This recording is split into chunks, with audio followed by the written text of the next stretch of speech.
वंदे। आज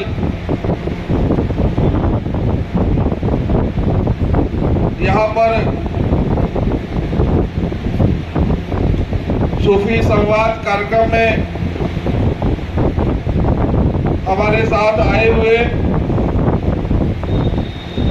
भारतीय जनता पार्टी के वरिष्ठ नेता, देश भर में चलाए जा रहे सूफी संवाद अभियान के साथ प्रभारी भाई इकबाल गौरे जी, मेरे साथ दिल्ली से आए हुए भारतीय जनता पार्टी असंख्य मोर्चा के राष्ट्रीय कार्यकारिणी सदस्य डॉक्टर असलम खान साहब, भारतीय जनता पार्टी हरियाणा प्रदेश के प्रदेश सचिव आदरणीय सुरेंद्र आर्या जी, सुरेश पवार जी, रमेश जैन जी, पिंकी जी, जिला अध्यक्ष महिला मोर्चा, लवली जी, कपिल जी, गुरमीत जी, अवतार जी और पुरेश सिंह जी और यहाँ पर बैठे हुए सभी हमारे सम्मानित साथियों, माननीय प्रधानमंत्री श्री नरेंद्र मोदी जी ने पिछले 9 सालों में जब से सत्ता में आए हैं, पूरे देशवासियों को जिस प्रकार से विकास के पथ पर ले जाने का काम किया है, पूरे देशवासियों को जिस प्रकार से एक परिवार के रूप में जोड़ने का काम किया है, आज उसका नतीजा है देश में नहीं पूरे विश्व भर में मां भारती का नाम सबसे ऊपर हो। हमें आपको पता होगा कि 22 करोड़ का अमेरिका वो भारत को आगे दिखाता था। हम वो दिन कभी नहीं भूलेंगे जब अमेरिका ने कहा था कि श्री नरेंद्र मोदी जी को हम अमेरिका में आने का वीजा नहीं देंगे। याद होगा, याद है कि नहीं? लेकिन वही अमेरिका, वही भारत ने चित्र बदला। आज प्रधानमंत्री जी का पैर छूकर अमेरिका का जियो बाइडेन आशीर्वाद लेता है। ये चमत्कार माननीय मोदी जी का है। नेतृत्व करने वाला अगर सही हो तो चाहे घर हो, चाहे देश हो, चाहे प्रदेश हो, एक एक नागरिक का, एक एक व्यक्ति का सम्मान बढ़ जाता है। आज प्रधानमंत्री जी का सम्मान बढ़ा है, तो वैसे ही जो विदेश में हमारी भाई बहन रहते हैं उनका भी सम्मान बढ़ा है। कहीं भी हमारा भारत का भाई रहे, मां भारती का पुत्र रहे, उसके तरफ लोग सम्मान से देखते हैं और ये कहते हैं कि मोदी जी के देश का आदमी है, मोदी जी का आदमी। ये सम्मान हमने पाया। अभी मैं आ रहा था, रास्ते में एक वीडियो देख रहा था, कुछ भारत के लोग पाकिस्तान गए हुए थे घूमने के लिए, कुछ रिश्तेदारों से मिलने के लिए। वो बता रहे थे कि वहां 400 रुपया लीटर पेट्रोल और 320 रुपया किलो आटा मिलता है और छीना झपटी होती है। आज पाकिस्तान डूब रहा है। आज पाकिस्तान का कोई नाम लेने वाला नहीं है, लेकिन हम भारतीयों को जब से माननीय मोदी जी का नेतृत्व मिला है, जब से वो हमारे पालक बने हैं, दिन दुगनी रात चौगनी तरक्की कर रहे हैं। ये साथियों हमारे लिए सौभाग्य की बात है। प्रधानमंत्री जी को 9 साल पूरे हो गए। देश भर में अभियान चलाया जा रहा है। महासंपर्क अभियान के माध्यम से लोगों को मिला जा रहा है। आपके प्रदेश में भी ये कार्यक्रम चल रहा होगा, नहीं चल रहा होगा तभी शुरू होगा। ये जो माननीय मोदी जी के 9 साल के काम है, हर एक व्यक्ति की और विशेष रूप से जो हम भारतीय जनता पार्टी के कार्यकर्ता है उसकी नैतिक जिम्मेदारी है कि जो माननीय मोदी जी ने 9 साल तपस्या करके हम लोगों को जो फल दिया है, जो विकास हुआ है, उसको लोगों तक ले जाकर पहुंचाएं, जन जन तक ले जाए। उन्हें बताए कि यही वो हरियाणा प्रदेश है, यही वो भारत देश है। जब सोकर उठते थे तो एक नए घोटाले का नाम अखबार में सुनते थे कि नहीं सुनते थे? आज भी इस प्रदेश में घोटाले करने वाले लोग जेल में, लेकिन जब सरकार बदली,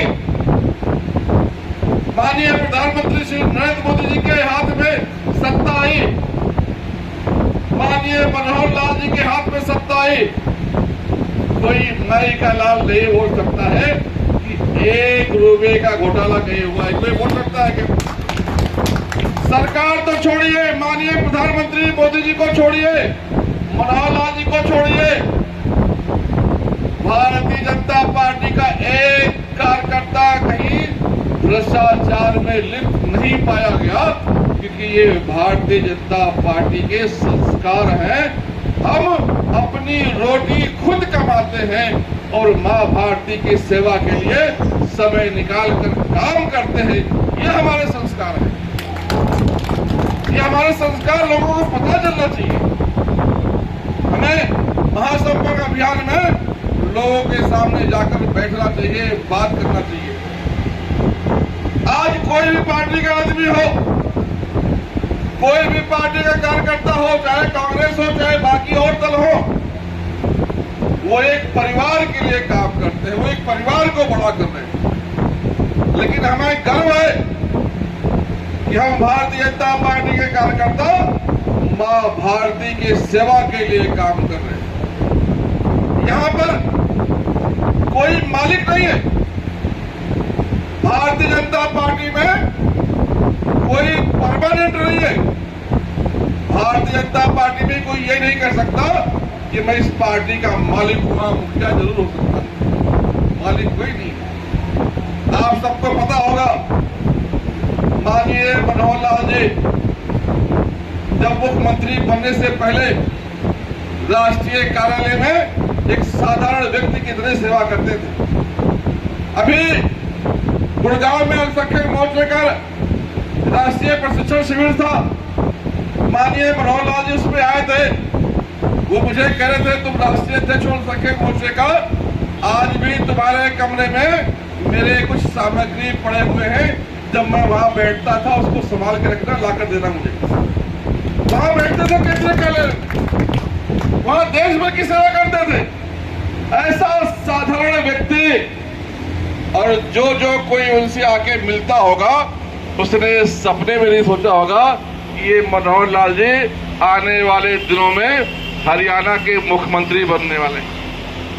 मुख्यमंत्री बन गए, लेकिन आज भी स्वभाव वही, आज भी कुछ भी नहीं भूले, वही स्वभाव, वही प्यार, वही सम्मान, वही लोगों से गले मिलना, ये भारतीय जनता पार्टी में संभव है और किसी पार्टी में संभव नहीं है। इसलिए मैं कहता हूं कि भारतीय जनता पार्टी में काम करने वाला एक एक कार्यकर्ता बहुत महत्वपूर्ण है।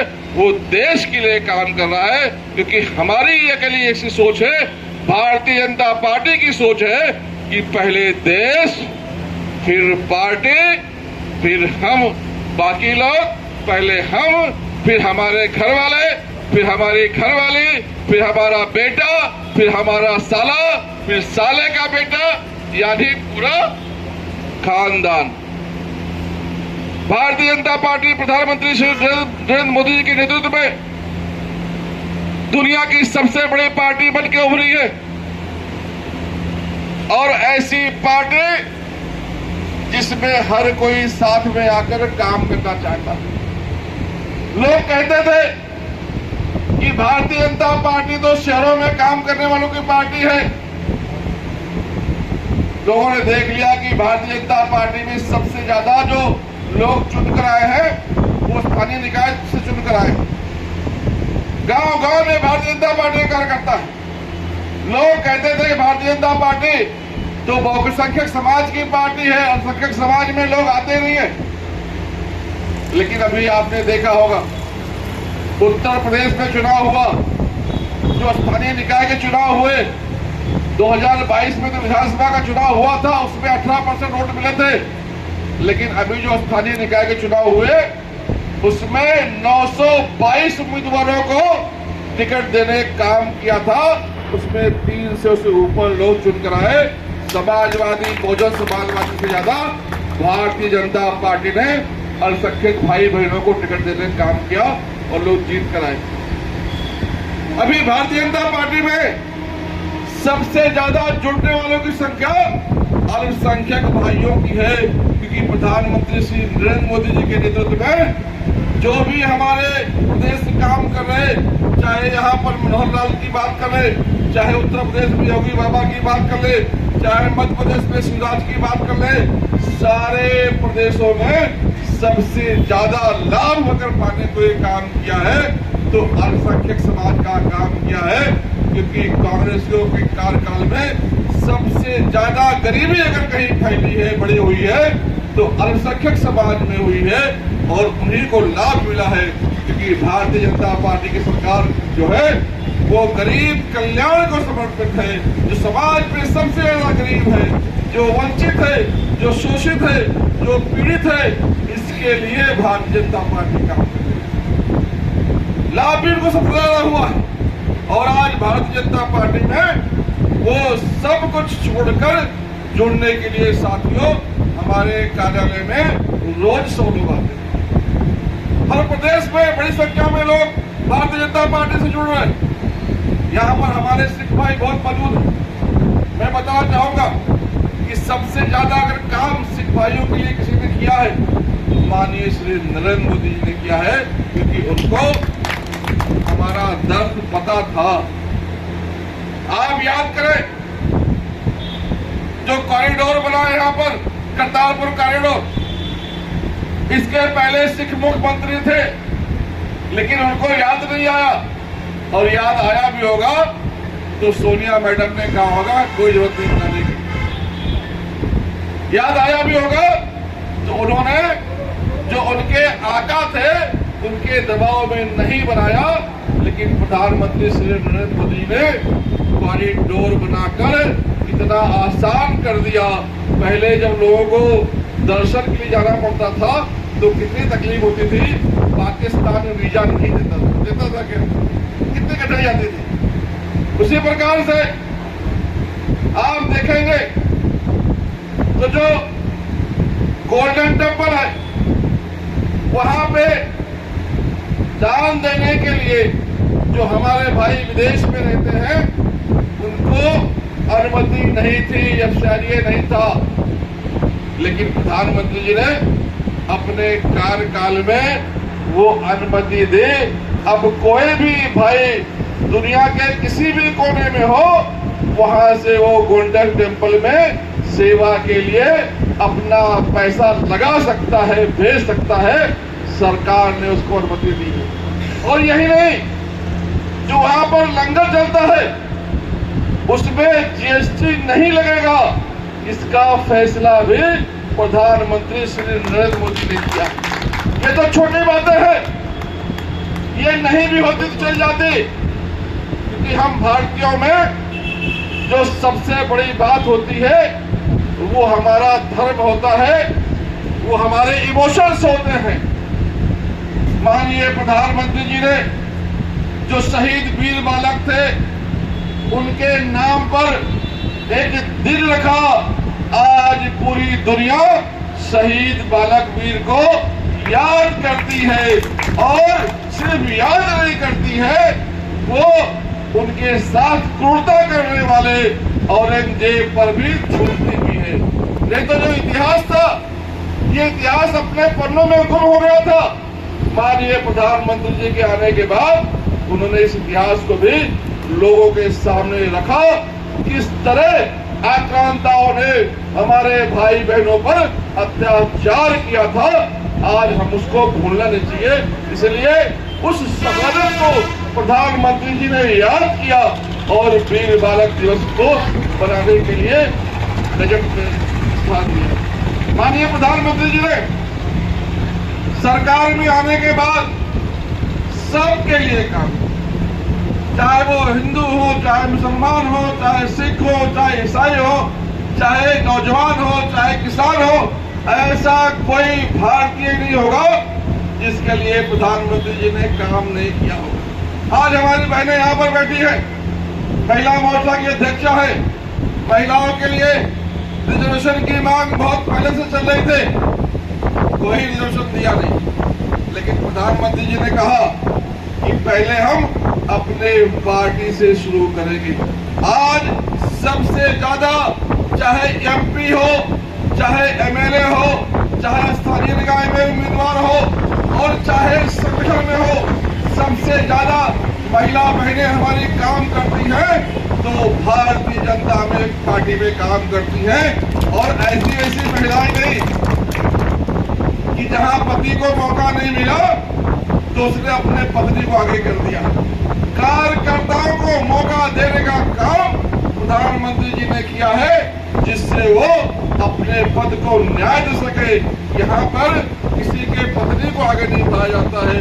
बाकी पार्टियों में हमने देखा है कि रिजर्वेशन आ गया है तो भाई साहब लड़ नहीं सकते, तो भाई साहब ने बहन जी को आगे कर दिया डबल स्टेप बनाकर। यहाँ हमारी कोई बहन डबल स्टेप नहीं है, एक बहन हमारे हजारों कार्यकर्ता है। ऐसे कार्यकर्ताओं को डेवलप करने का काम जरूरी है। जब वो लाल किले पर खड़े हुए तो उन्होंने कहा कि हम भारत में स्वच्छ भारत अभियान चलाएंगे। गंदगी के वजह से यहाँ पर बीमारी बढ़ती जा रही है, सफाई के तरफ किसी का ध्यान नहीं है। माननीय प्रधानमंत्री जी ने स्वच्छ भारत अभियान चलाकर एक तरफ जहाँ शहरों के गलियों को साफ करने का काम किया, गांवों को साफ करने का काम किया, वहीं पर देश से भ्रष्टाचार और परिवारवाद को भी साफ करने का काम किया।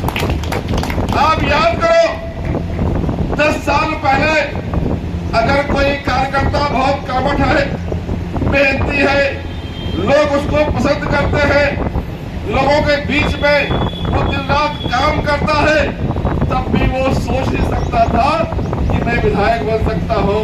क्योंकि पहले विधायक के घर में पैदा होता था, पहले कोई आम कार्यकर्ता सोच नहीं सकता था। ये तो मनोहर लाल जी के आने के बाद लोग सोचने लगे कि राष्ट्रीय कार्यालय में बैठने वाला भारतीय जनता पार्टी का एक सादा कार्यकर्ता अगर मुख्यमंत्री बन सकता है तो हम भी बन सकते हैं। नहीं तो पहले यहाँ मुख्यमंत्री परिवार में पैदा होते थे, पार्टियों के राष्ट्रीय अध्यक्ष परिवार में पैदा होते थे। कार्यकर्ताओं का काम था कुर्सी लगाना, नेताजी आए तो उनको स्वागत करना और अपने घर चले जाना। कभी वो मेन कुर्सी पर नहीं बैठ सकता था, लेकिन माननीय प्रधानमंत्री जी ने परिवारवाद को समाप्त करने का काम किया। आज कोई भी कार्यकर्ता जिसके अंदर मेहनत करने की क्षमता है, ईमानदारी है, निष्ठा है, लोकप्रिय है, वो पंचायत से लेकर पार्लियामेंट तक जा सकता है, बूथ अध्यक्ष से लेकर पार्टी का राष्ट्रीय अध्यक्ष तक बन सकता है। ये अगर दिल दिखाने का किसी ने काम किया है तो माननीय प्रधानमंत्री श्री नरेंद्र मोदी ने किया है। आज गरीब का बेटा, मजदूर का बेटा भी प्रधानमंत्री बन सकता है और पार्टी का राष्ट्रीय अध्यक्ष भी बन सकता है अपने काम के बदौलत। ये अगर पार्टी में स्थान लाने किसी ने काम किया है तो प्रधानमंत्री श्री नरेंद्र मोदी ने किया है। बहुत सारे काम किए साथियों, काम को गिनवाने जाएंगे तो पूरा दिन लग जाएगा। सिर्फ एक फिल्म में काम नहीं आएगी, उसके लिए पूरा सीरियल बनाना पड़ेगा। और सीरियल ऐसा जो कम से कम 5 साल तक चलेगा। इतना काम माननीय प्रधानमंत्री जी ने किया है। माननीय प्रधानमंत्री जी ने कहा है कि देश भर में जो आतंकवाद, दहशतवाद फैल रहा है, जो लोगों का दिशा भूल करके काम कर रहे, उनको जोड़ने के लिए अगर कोई सबसे ज्यादा कारगर साबित हो सकता है तो हमारे देश के सूफी संत ये साबित हो सकते हैं। इनको भी साथ जोड़ने का काम करो। जब हमारे पास दुख होता है, जब हमारे ऊपर परेशानी होती है, तो हम सूफी संतों के पास जाते हैं, गुरुद्वारा जाते हैं, चर्च जाते हैं, दरगाह जाते हैं और उन पर जो बैठने वाले लोग हैं, सेवादार हैं, उनसे कहते हैं कि हमारे लिए दुआ करो और उनके दुआ से हमारी परेशानी हल भी हो जाती है। लेकिन जब उनके ऊपर संकट आता है तो वो हमारे तक नहीं पहुंच पाते, क्योंकि हमारा उनका कनेक्शन नहीं होता है। तो देश भर में ऐसे भी जो हमारे लोग हैं, जो गुरुद्वारे में काम करते हैं, दरगाहों में काम करते हैं, चर्चों में काम करते हैं, उनको साथ जोड़ने का काम, उनके बीच जाकर बैठकर उनसे संवाद करने का काम भारतीय जनता पार्टी और सक्रिय मोर्चा करेगा।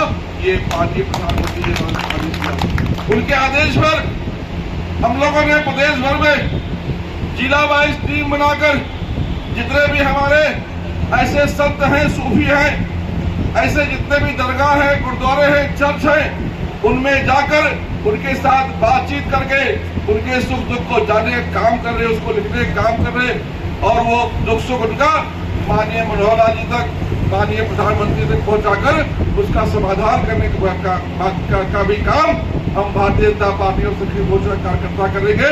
उसी क्रम में आज मैं यहाँ पर आया हूँ कि आप भी एक टीम बनाए सिरसा में, और जो सिरसा की टीम हो, ऐसे जितने भी हमारे संत हैं, जितने भी हमारे सूफी हैं, जितने भी हमारे माँ भारती को प्यार करने वाले लोग हैं, उनको एक रजिस्टर में नोट किया जाए, उनसे जाकर मिला जाए, उनके सुख दुख को बांटा जाए और आवश्यकता पड़े तो हमें भी याद करें। हम भी आपके साथ आकर उनके संघर्ष में शामिल होंगे, उनको मदद करने का काम करेंगे।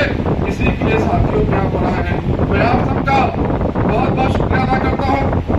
आप सबने बहुत सम्मान दिया, बहुत प्यार दिया। जो 5 घंटे चलकर यहाँ पर आए थे, वो थकावट ही खत्म हुई आपके प्यार को देखकर। मैं आप सबका शुक्रगुजार हूँ और मुझे यकीन है कि प्रधानमंत्री जी का जो अनोखा उपक्रम है, सूफी संवाद अभियान, संतों को जोड़ने का काम, इसमें सिरसा में सबसे ज्यादा सक्रिय रूप पर हम काम करेंगे और प्रधानमंत्री जी के इस अभियान को कामयाब करेंगे। मेरी बात को सुना, मैं आपका शुक्रिया अदा करता हूँ। जय हिंद, भारत माता की जय।